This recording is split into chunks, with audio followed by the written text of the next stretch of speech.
So I'd like to in this video talk about the topic of the body, how it relates to my theory, my book Metadimensional.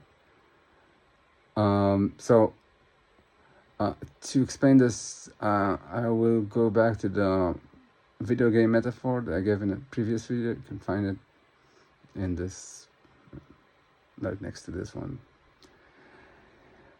So suppose you play in a video game, and let's say you have you're playing a first-person shooter, and you're holding a gun, and you see the shape of your hands holding a gun.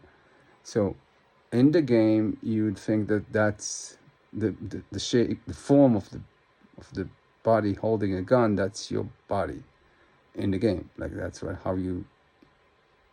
that's what it's supposed to be. So that's the form of your body. But if you think about what is the substrate of it, then you'd find that that form, that corporeal form, is not the thing that produces the phenomenology of that body. Obviously, the thing that produces that phenomenology is the computer that's generating the three-dimensional graphics, and it generates that your hands holding a gun as well as everything else, and that computer is serving only you, and it's the thing that produces your perception of the game world, and it will produce everything inside that game world. But even if you have, so you can say that the body, the thing that mobilizes or determines how the form of the body in the game moves, is the computer game, is the code, is the thing that never enters the world, the three-dimensional world that the game produces. And then you have this third thing, which is your identification with the game, which as a response to playing the game, let's say your body becomes tense and you become alert, and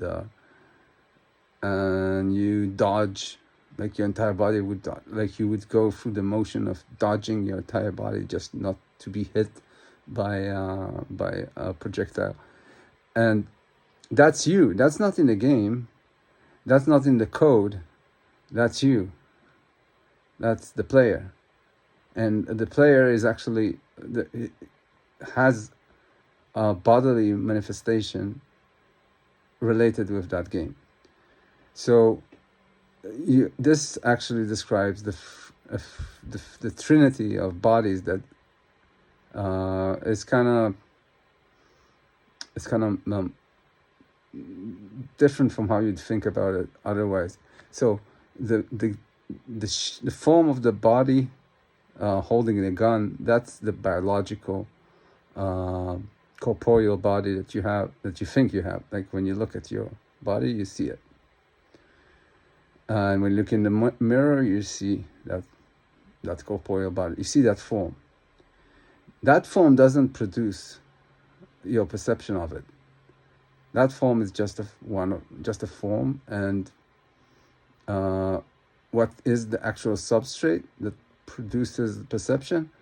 Well, it's not that, and it's not producing only that form. It also produces the perception of the entire universe alongside it. Now, how much of that translation is transparent and how, you don't know. So that in addition to the corporeal body, you have this body space, which for all you know could be determining every single aspect of the universe in which you exist. And I'm talking about spatial universe, like everything from the edge of a distant galaxy to the tip of your nose. All of that is generated by that body space.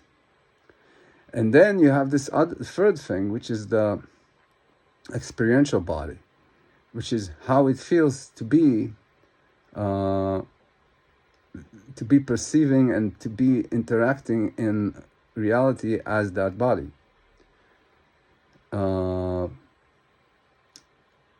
For example,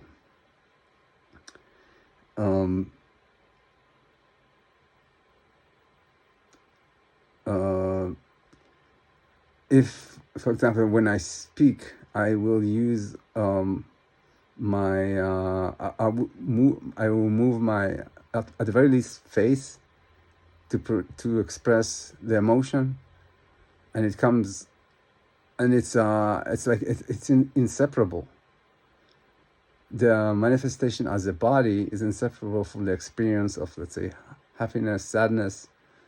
Hunger is inseparable from the feeling of hunger, like of having a body, a biological body, as if the experience of being inside that body and feeling hunger.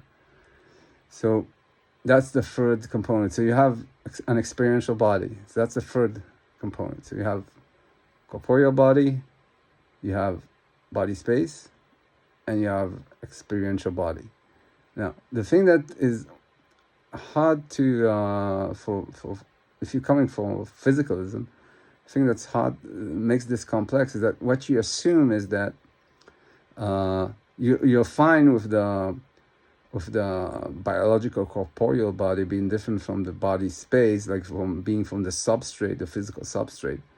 Well, what you also assume is that the experiential body is just a derivative of the body space, or the physical substrate of the body.